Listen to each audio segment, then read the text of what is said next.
मेरे प्रिय मित्रों, प्रभु यीशु मसीह के पवित्र और सामर्थ्यवान नाम पर मैं आप सभी को इस समय फिर एक बार इस कार्यक्रम में स्वागत करना चाहता हूं।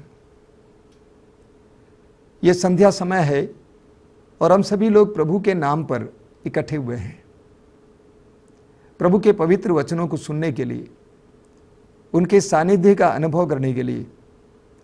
जैसा कि मैंने कई बार आपसे कहा है, इस कार्यक्रम के जरिए प्रभु के वचनों को सुनाया जाता है, साथ ही साथ हम प्रभु के सानिध्य का भी अनुभव कर रहे हैं। सुसमाचार में हम पढ़ते हैं, जब प्रभु यीशु 12 साल के थे, वे यरूशलेम मंदिर में खो गए थे। उनकी मां मरियम और उनके पालक पिता यूसुफ उनकी खोज में चले आए। अपने पुत्र को पाने पर मां मरियम ने उनसे कहा, पुत्र, तुमने हमारे साथ ऐसा क्यों किया? हम बड़ी उत्कंठा के साथ तुम्हें खोज रहे थे। तो प्रभु यीशु ने उनसे एक बात कही, बहुत ही गहरी बात है। प्रभु यीशु ने अपनी मां से कहा, आपको हमें खोजने की क्या जरूरत थी?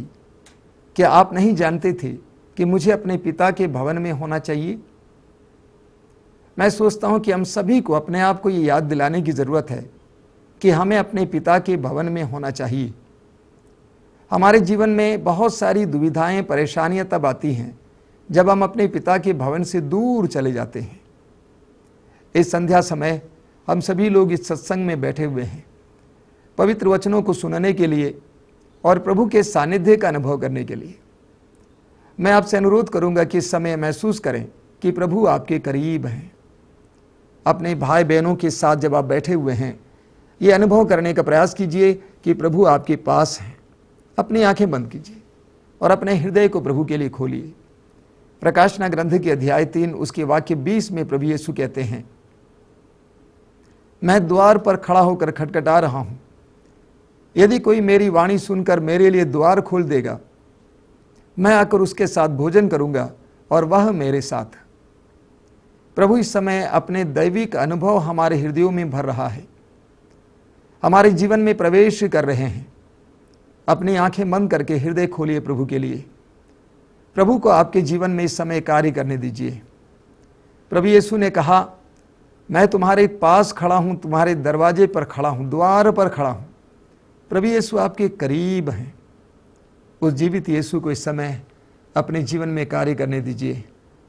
यीशु के लिए अपने हृदय को खोलिए। एक पल तेरे साथ बैठूं प्रभु, तुझसे बातें करूं, बातें करूं, बातें सुनूं। एक पल तेरे साथ बैठूं प्रभु, तुझसे बातें करूं।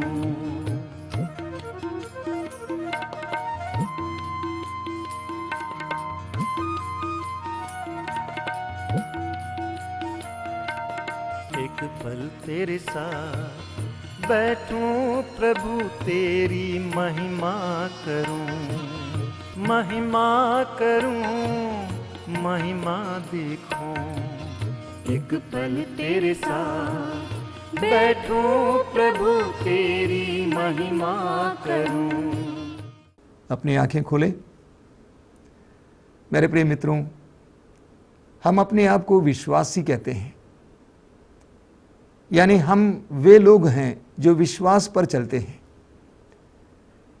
पवित्र ग्रंथ बाइबल के कुरिन्थियों के दूसरे पत्र के अध्याय 5 उसके वाक्य 7 में हम पढ़ते हैं, संत पौलुस कहते हैं, हम आंखों देखी बातों पर नहीं बल्कि विश्वास पर चलते हैं। हम आंखों देखी बातों पर नहीं बल्कि विश्वास पर चलते हैं। एक विश्वासी वो है जो विश्वास पर चलता है, जो अपनी दृष्टि से प्राप्त बातों के परे देखने में सक्षम है। इसलिए हम अपने आप को विश्वासी कहते हैं। हमारे जीवन में विश्वास का बहुत बड़ा असर हो सकता है, प्रभाव हो सकता है। जहां विश्वास नहीं है वहां पर आशा नहीं है। जहां विश्वास नहीं है वहां पर जीवन में स्वाद नहीं है। जहां विश्वास नहीं है वहां पर क्षमा का अर्थ नहीं होता है। जहां विश्वास नहीं है वहां पर रिश्तों में कोई गहनता नहीं है। जहां विश्वास नहीं है वहां जीवन में महत्व समझ में नहीं आता है। लेकिन विश्वास हमारे जीवन में एक नया रंग लाता है। विश्वास के द्वारा हमें आशा प्राप्त होती है। विश्वास के द्वारा हमारी उम्मीदें जग जाती हैं। जहां विश्वास है वहां पर रिश्तों में, संबंधों में गहराई आती है, जीवन में अर्थ आता है, जीवन का आस्वादन करने की इच्छा होती है। मेरे प्रिय मित्रों, वास्तव में विश्वास हमारे जीवन में एक नया रंग लाता है। इब्रानियों के पत्र के अध्याय 11 वाक्य 6 में संत पौलुस कहते हैं, विश्वास के अभाव में कोई भी ईश्वर का कृपा पात्र नहीं बन सकता है।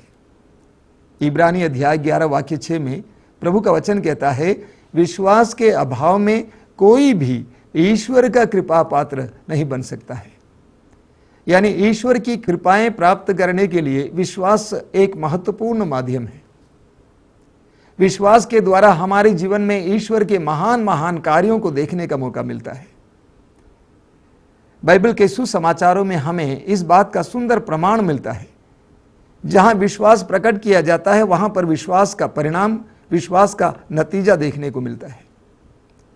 सुसमाचार में बहुत सारे सुंदर उदाहरण हैं। मत्ती के सुसमाचार के अध्याय 8 उसके वाक्य 1 और 2 में हम पढ़ते हैं कि प्रभु यीशु पहाड़ी पर से उतर रहे थे और एक बहुत बड़ी भीड़ प्रभु यीशु के साथ लगी हुई थी। वचन में बताता है कि एक कोढ़ी प्रभु के सामने आता है और घुटना टेक कर प्रभु से कहता है, आप चाहें तो मुझे शुद्ध कर सकते हैं, आप चाहें मुझे शुद्ध कर सकते हैं। कितना सुंदर प्रकटीकरण है। उस कोढ़ी ने कहा, मैं पूर्ण विश्वास करता हूं इस संसार का कोई भी मुझे चंगा नहीं कर सकता है, लेकिन आप चाहें तो मुझे शुद्ध कर सकते हैं। यानी मेरा पूर्ण विश्वास है आप मुझे चंगा करने में समर्थ हैं, सक्षम हैं। प्रभु यीशु ने जवाब में बताया, मैं यही चाहता हूं तुम शुद्ध हो जाओ। उसी वक्त वह कोढ़ी चंगा हो जाता है। ठीक इसी तरह लूकस के सुसमाचार के अध्याय 18 में हम पढ़ते हैं कि प्रभु यीशु जेरिको नगर से गुजर रहे थे और सड़क के किनारे एक अंधा भिखारी बैठा हुआ था।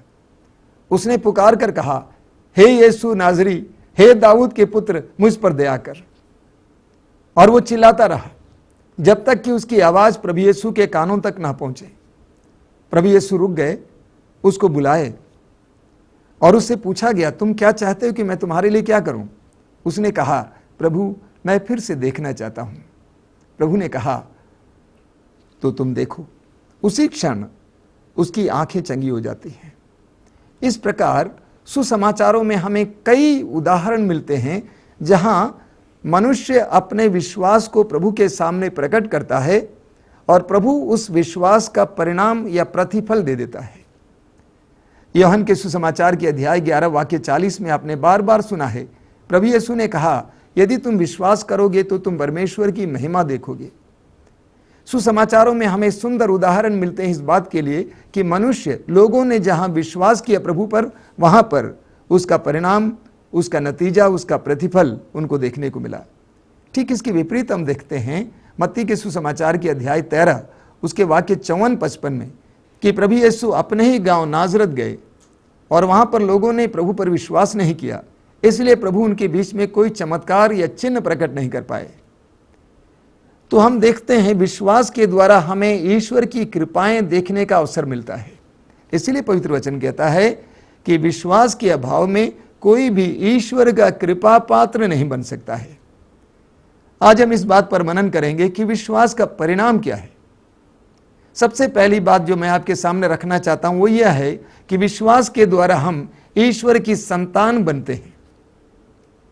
यूहन्ना के सुसमाचार के अध्याय 1 उसके वाक्य 12 में प्रभु का वचन कहता है, जितनों ने उसे अपनाया और उसके नाम पर विश्वास किया, उन सबको उसने ईश्वर की संतति बनने का अधिकार दिया। जितनों ने उसे अपनाया और उसके नाम में विश्वास किया, उन सबको उसने ईश्वर की संतति बनने का अधिकार दिया। मेरे प्रिय मित्रों, हम अक्सर बोला करते हैं कि ईश्वर हमारे पिता हैं और इस संसार के करीब करीब हर धर्म, हर अध्यात्म में यह सिखाया जाता है कि ईश्वर हमारे पिता हैं, सारी सृष्टि के पिता हैं। लेकिन हम मनुष्य ही इस सत्य को अपने में एहसास कर सकते हैं और उसको प्रकट कर सकते हैं। यानी हमारे अंदर ही यह आध्यात्मिक चेतना है कि हम ईश्वर को अपने पिता, अपने सृष्टिकर्ता के रूप में स्वीकार करें और उसका एहसास कर सकें। तो ईश्वर हमारे पिता हैं और हम उनकी संतान हैं, लेकिन इस सत्य को हमें तभी अनुभव करने के लिए साहस मिलता है जब हमारे अंदर विश्वास होता है। एक छोटा सा मैं उदाहरण देता हूं। एक बहुत पुरानी बात है। कई साल पहले जब हमारे गांव में टोटियां नहीं होती थी, पानी के लिए सिर्फ कुआं या तालाब ऐसे स्थानीय होते थे, एक गांव का आदमी शहर चला गया था और उसने देखा कि शहर में एक खंभा बना हुआ है और उस खंभे पर एक टोटी लगी हुई है। उसने लोगों से पूछा कि ये क्या के लिए लगा है। लोगों ने कहा, तुम्हें मालूम, सुबह 6 बजे से 8 बजे तक इस टोटी से पानी आता है। वो आश्चर्यचकित हो गया। उसने कहा कि हमारे यहाँ तो तालाब होते हैं, कुएं होते हैं, इस तरह कभी पानी नहीं आता है। तो क्या करता है, रात के समय छुपे रहता है। जब सब लोग सोने गए, उसने उस टोटी को तोड़ा और उस खंबे से अलग किया, लेकर गांव भाग गया। गांव में जाकर उसने लोगों को इकट्ठा किया और लोगों से कहा कि मैं एक ऐसी टोटी लाया हूं, ऐसी चीज लाया हूं जिससे सुबह 6 बजे से 8 बजे तक पानी आता है। और उसने उसी तरह एक खंबा बनवा दिया और उस पर टोटी को लगा दिया और सुबह सारे लोग इकट्ठे हो गए गांव के। 6 बजे आसपास उसने जाकर टोटी खोला तो क्या पानी आया? पानी नहीं आया। क्यों? क्योंकि उस टोटी का कनेक्शन, रिश्ता उस स्रोत से नहीं था जहां से पानी आता है। ईश्वर पिता है, हम ईश्वर की संतान हैं, लेकिन इस सत्य का एहसास और अनुभव हमें तभी मिलता है जब हम उस ईश्वर पर गहरा विश्वास करने लगते हैं। यानी विश्वास के द्वारा हमारे और ईश्वर के बीच में एक रिश्ता बन जाता है। एक रिश्ता, गहरा रिश्ता। वचन में हमने सुना कि हमें अपनी संतति बनने का अधिकार दिया जाता है। विश्वास के द्वारा ईश्वर के साथ हम जुड़ जाते हैं। यानी विश्वास हम और ईश्वर के बीच में जुड़ने का एक सशक्त माध्यम है। दूसरी बात है, प्रभु ईश्वर हमें चंगा करता है। निर्गमन ग्रंथ के अध्याय 15 वाक्य 26 में प्रभु का वचन कहता है, मैं वो प्रभु हूं जो तुम्हें स्वस्थ करता है। मैं वो प्रभु हूं जो तुम्हें स्वस्थ करता है। ईश्वर हम सबको सदा स्वस्थ करते रहता है, आध्यात्मिक रूप से, शारीरिक रूप से, मानसिक रूप से। यानी ईश्वर जीवन का स्रोत है, स्वास्थ्य का स्रोत है, प्रज्ञा का स्रोत है, शक्ति का स्रोत है। लेकिन हमें ईश्वर के उस स्वास्थ्य यानी उस चंगाई, उस जीवन का अनुभव तभी हमें प्राप्त होता है जब हम विश्वास करने लगते हैं। जब हम विश्वास करने लगते हैं तो हमें उनकी उस चंगाई का एहसास होता है। सुसमाचारों में अभी थोड़ी देर पहले मैंने आपको समझाया, बहुत सारे उदाहरण हैं जहां विश्वास के द्वारा लोग ईश्वर की कृपा का अनुभव करते हैं, चंगाई का अनुभव करते हैं। मार्कुस के सुसमाचार के अध्याय 5 को उठा लीजिए। उस नारी के बारे में जो 12 वर्षों से रक्तस्राव के रोग से पीड़ित थी। उसके हृदय में यह विश्वास जगा कि यदि मैं यीशु नाजरी के कपड़े के पल्ले को छू लूंगी, मैं चंगी हो जाऊंगी। और उसने ऐसा ही किया। भीड़ को चीर कर वो आकर यीशु के पल्ले को छू लेती है, उसी क्षण वो चंगी हो जाती है। इसके बाद प्रभु यीशु मुड़कर एक सवाल करते हैं लोगों से, किसने मुझे छुआ है? अंत में वो नारी यीशु के पास आ जाती है, सारी बातें बता देती है। तो प्रभु यीशु ने उस नारी से एक बात कही। वो बात क्या है? बेटी, तुम्हारे विश्वास ने तुम्हें चंगा किया है। बेटी, तुम्हारे विश्वास ने तुम्हें चंगा किया है। प्रभु ईश्वर हमें जीवन देना चाहता है। प्रभु ईश्वर हमारे जीवन में अपना सामर्थ्य भरना चाहता है, अपनी चंगाई देना चाहता है, अपने वरदानों से भरना चाहता है। उसके लिए अनिवार्य है कि हम प्रभु ईश्वर को विश्वास के द्वारा अपनावें। तीसरा है, विश्वास हमें एक नया दृष्टिकोण देता है, हमें एक नई दृष्टि देता है। यूहन्ना के सुसमाचार के अध्याय 11 वाक्य 40 अभी आपने सुना। प्रभु यीशु कहते हैं, यदि तुम विश्वास करोगे तो तुम परमेश्वर की महिमा देखोगे। यदि तुम विश्वास करोगे तो तुम परमेश्वर की महिमा देखोगे। विश्वास के द्वारा हम परमेश्वर की महिमा देखने लगते हैं। संत पौलुस कहते हैं कि हम आंखों देखी बातों पर नहीं बल्कि हम विश्वास पर चलते हैं। विश्वास हमें एक नया नजरिया, एक नया दृष्टिकोण और एक नई दृष्टि प्रदान करता है।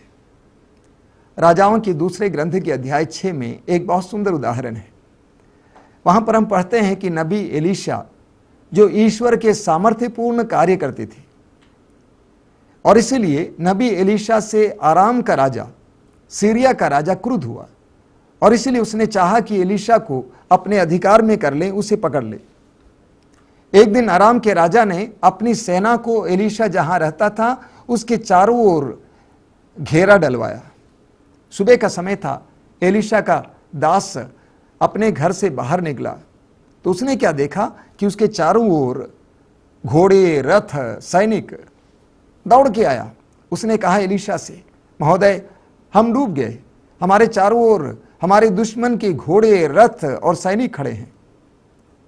उस समय एलीशा ने उससे कहा, हे युवक, जितनी संख्या में हमारे विरुद्ध सेना खड़ी है उससे बड़ी संख्या में हमारे पक्ष में खड़ी है। वह युवक इस बात को समझ नहीं पाया। वो चारों ओर देखने लगा, आखिर हम दोनों के अलावा कौन है यहाँ पे। तब एलीशा ने प्रभु से प्रार्थना की, हे प्रभु, इस युवक की आंखों को खोल दीजिए। और सचमुच ईश्वर ने उसकी आंतरिक आंखों को खोल दिया और उसने देखा कि एक बहुत विशाल सेना उनके पक्ष में खड़ी थी। मेरे प्रिय मित्रों, जब हमारे अंदर विश्वास आ जाता है तो हमारे जीवन की परिस्थितियां कितनी कठिन और विपरीत क्यों ना हो, हमें इस बात का एहसास होता है, नहीं, प्रभु हमारे पक्ष में है। तो विश्वास हमें एक नया दृष्टिकोण प्रदान करता है। विश्वास हमें शक्ति प्रदान करता है। रोमियो के पत्र के अध्याय 4 वाक्य 18 में हम पढ़ते हैं कि इब्राहिम ने निराशाजनक परिस्थिति में भी आशा रखकर विश्वास किया। और वाक्य 19 में बताया गया कि वो निराशाजनक परिस्थिति क्या है। इब्राहिम 100 साल के हो गए थे और उसकी पत्नी बांझ थी। जब इब्राहिम ने इस बात के बारे में सोचा तो इब्राहिम का विश्वास डगमगाया नहीं। वाक्य 20 में हम पढ़ते हैं, उनका विश्वास डगमगाया नहीं बल्कि अपने विश्वास की दृढ़ता के कारण उन्होंने ईश्वर का सम्मान किया। अंग्रेजी में गुड न्यूज बाइबल में इसका अनुवाद इस प्रकार है कि एब्राहिम ग्रू इन पावर थ्रू फेथ, यानी इब्राहिम विश्वास के द्वारा शक्ति और सामर्थ्य में बढ़ा। इब्राहिम विश्वास के द्वारा शक्ति और सामर्थ्य में बढ़ा। जहां विश्वास है वहां सामर्थ्य है, जहां विश्वास है वहां सामर्थ्य है, वहां शक्ति है, और जहां विश्वास नहीं है वहां दुर्बलता है। हमें बाइबल में बहुत सारे उदाहरण मिलते हैं, चाहे वो दाऊद का उदाहरण लीजिए, सामुएल के पहले ग्रंथ की अध्याय 17 में, कि कैसे दाऊद ने, छोटे से बालक ने विश्वास के सामर्थ्य से गोलियत जैसे बहुत बड़े सैनिक को मार गिराया। यह दानियल के ग्रंथ में उठाइए कि दानियल कैसे भूखे शेर के खड्ड में डाला गया, लेकिन दानियल के विश्वास के द्वारा ईश्वर ने उसे बचा लिया। ईश्वर ने उन शेरों के, उन सिंहों के मुंह को बंद कर दिया। विश्वास हमारे अंदर सामर्थ्य भरता है। विश्वास के द्वारा हमारे जीवन में ईश्वर की प्रतिज्ञाएं पूरी हो जाती हैं। मेरे प्रिय मित्रों, ये बाइबल ईश्वर की प्रतिज्ञाओं का ग्रंथ है। इसमें हम मनुष्यों के लिए ईश्वर की ओर से बहुत सारी प्रतिज्ञाएं दी गई हैं, और ये प्रतिज्ञाएं तभी हमारे जीवन में पूर्ण हो जाती हैं जब हम इन प्रतिज्ञाओं पर, यानी प्रभु के इन वचनों पर विश्वास करने लगते हैं। जब प्रभु के वचनों पर हम विश्वास करने लगते हैं तब हमारे जीवन में एक एक वचन पूर्ण होने लगता है। इस्यास नबी के ग्रंथ के अध्याय 45 उसके वाक्य 23 में प्रभु का वचन कहता है कि मेरे मुख से निकलने वाला शब्द सच्चा और अपरिवर्तनीय है। मेरे मुख से निकलने वाला शब्द सच्चा और अपरिवर्तनीय है। और जब हम प्रभु के इन सच्चे और अपरिवर्तनीय वचनों पर विश्वास करने लगते हैं तब हमारे जीवन में ये वचन पूर्ण होने लगते हैं। निर्गमन ग्रंथ के अध्याय 23 उसके वाक्य 25 में, निर्गमन ग्रंथ अध्याय 23 वाक्य 25 में प्रभु कहते हैं, तुम अपने प्रभु ईश्वर की सेवा करोगे और वह तुम्हारे अन्न जल पर आशीर्वाद देगा और मैं तुमसे बीमारियां दूर रखूंगा। कितनी जबरदस्त प्रतिज्ञा है। प्रभु कहते हैं तुम अपने प्रभु ईश्वर की सेवा करोगे और वह तुम्हारे अन्न जल पर आशीर्वाद देगा, और मैं तुमसे बीमारियां दूर रखूंगा। प्रभु कहते हैं यदि तुम अपने प्रभु ईश्वर की सेवा करोगे तो प्रभु ईश्वर क्या करेगा? तुम्हारे अन्न पर आशीर्वाद देगा, तुम्हारे जल पर आशीर्वाद देगा, और इतना ही नहीं, वह तुमसे बीमारियां दूर रखेगा। जिस समय आप इस वचन पर विश्वास करने लगते हैं, दृढ़ विश्वास करने लगते हैं कि प्रभु मैं विश्वास करता हूं कि तेरा ये वचन उन सभी लोगों के लिए है जो तेरी सेवा में लगे हुए हैं, आप देखेंगे प्रभु का ये वचन आपके जीवन में पूर्ण होगा।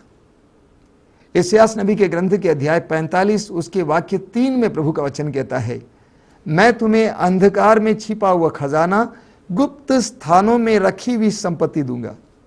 कितनी जबरदस्त प्रतिज्ञा है। प्रभु कहते हैं कि मैं तुम्हें अंधकार में छिपा हुआ खजाना जो तुम्हारी दृष्टि से परे है और गुप्त स्थानों में रखी हुई संपत्ति दूंगा।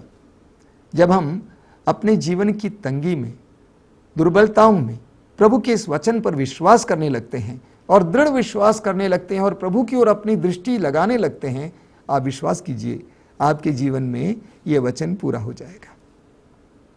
इसी प्रकार बहुत सारे वचन प्रभु ने अपने पवित्र ग्रंथ में दिया है, और ये सारे वचन हमारे जीवन में तब पूर्ण होंगे जब हम इन पर विश्वास करने लगेंगे। विश्वास में कितनी बड़ी शक्ति है, वो हमारे जीवन में क्या क्या नहीं कर सकता है। अगला है, विश्वास के द्वारा हम ईश्वर के आशीर्वाद के पात्र बन जाते हैं। विश्वास के द्वारा हम ईश्वर के आशीर्वाद के पात्र बन जाते हैं। हमारे लिए सबसे सुंदर उदाहरण इब्राहिम है। इब्राहिम ने ईश्वर पर विश्वास किया। 75 साल की उम्र में ईश्वर ने इब्राहिम को बुलाया अपने देश को त्यागने के लिए, छोड़ने के लिए, और एक ऐसे देश की ओर जाने के लिए जिसको ईश्वर दिखाने वाला था। इब्राहिम ने ईश्वर पर विश्वास किया, ईश्वर की वाणी का अनुसरण किया। जब इब्राहिम 100 साल की उम्र के थे, उस समय ईश्वर ने इब्राहिम को एक संतान प्रदान किया। इब्राहिम ने ईश्वर की एक एक वाणी पर विश्वास किया, ईश्वर की सत्य प्रतिज्ञता पर विश्वास किया। इब्राहिम ने विश्वास किया कि ईश्वर अपने प्रतिज्ञाओं को पूर्ण करने में सक्षम है, समर्थ है, और इसलिए इब्राहिम ईश्वर की कृपा के पात्र बन गए। इब्राहिम ईश्वर के आशीर्वाद के पात्र बन गए। इब्राहिम कई राष्ट्रों के पिता बन गए।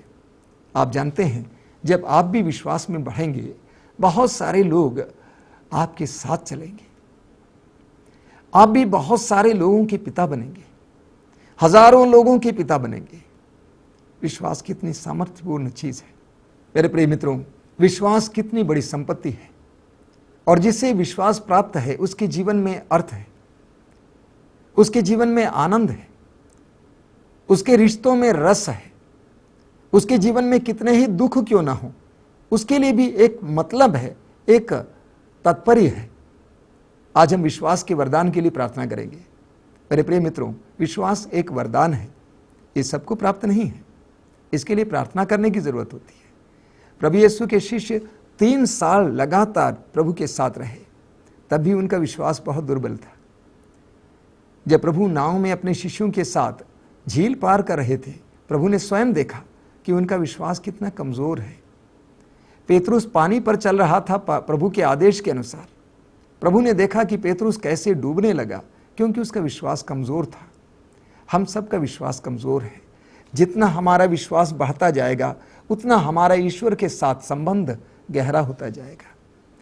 जितना हमारा विश्वास बढ़ता जाएगा, उतना हमारी आंखें बदलने लगती हैं। जितना हमारा विश्वास प्रभु पे बढ़ता जाएगा, उतना हमारे अंदर सामर्थ्य बढ़ता जाएगा। जितना हमारे अंदर विश्वास बढ़ता जाएगा, उतना ज़्यादा हम प्रभु की कृपा और आशीर्वाद का अनुभव करने लगेंगे। हमारा जीवन कितना सुखमय हो जाएगा। इसलिए आज हमें प्रभु यीशु के शिष्यों के साथ ये प्रार्थना करनी है, हे प्रभु हमारे विश्वास को बढ़ाइए। लूकस के सुसमाचार के अध्याय 17 उसके वाक्य 5 में हम पढ़ते हैं, प्रभु यीशु के शिष्यों ने नम्रतापूर्वक प्रभु से कहा, हे प्रभु हमारे विश्वास को बढ़ाइए। आज हम भी ये प्रार्थना करेंगे, हे प्रभु हमारे विश्वास को बढ़ाइए। अपनी आंखें बंद कीजिए, इस वरदान के लिए प्रार्थना कीजिए। विश्वास के द्वारा हम ईश्वर की कृपा के पात्र बनते हैं, ईश्वर के आशीर्वाद के पात्र बनते हैं, ईश्वर की शक्ति के पात्र बनते हैं। ईश्वर के पुत्र पुत्रियां होने के अधिकारी होते हैं। इस समय हम प्रार्थना करें। हे प्रेमी पिता, तेरे पुत्र यीशु के नाम पर हम सबको विश्वास का वरदान दीजिए कि हम तो उस पर विश्वास कर सकें, तेरे पुत्र यीशु पर विश्वास कर सकें, तेरे आत्मा की संगति पर विश्वास कर सकें। प्रभु यीशु, तूने कहा है यदि तुम्हारा विश्वास राई के दाने के बराबर भी होता और तुम इस सैतूत के पेड़ से कहते हो खड़ कर समुद्र में लग जा, तो वो तुम्हारी बात को मान लेता। प्रभु यीशु, हमारे जीवन के मार्ग पर ना जाने कितने रोड़े हैं, कितनी अड़चने हैं, कितने पेड़ जैसे बाधाएं हैं। ये प्यारे प्रभु यीशु, इस समय विश्वास का वरदान दीजिए, हमारे विश्वास को बढ़ाइए। ये प्यारे यीशु, इस समय मैं अपने इन भाई बहनों के लिए प्रार्थना करता हूँ, उन्हें तू स्पर्श कर, उनकी बुद्धि को प्रकाशित कर, उनके मन के अंधकार को दूर कर, उन्हें विश्वास का प्रकाश दे, ताकि उनके जीवन में तू चिन्ह और चमत्कार प्रकट कर सके। इसी वक्त इन वचनों को सुनने वाले एक एक भाई बहन को आशीर्वाद दीजिए, अनुग्रह दीजिए, बंधनों से मुक्ति दीजिए, रोगों से छुटकारा दीजिए। धन्यवाद ये प्रभु, क्योंकि मैं विश्वास करता हूँ कि तू हमारी प्रार्थना को सुन रहा है।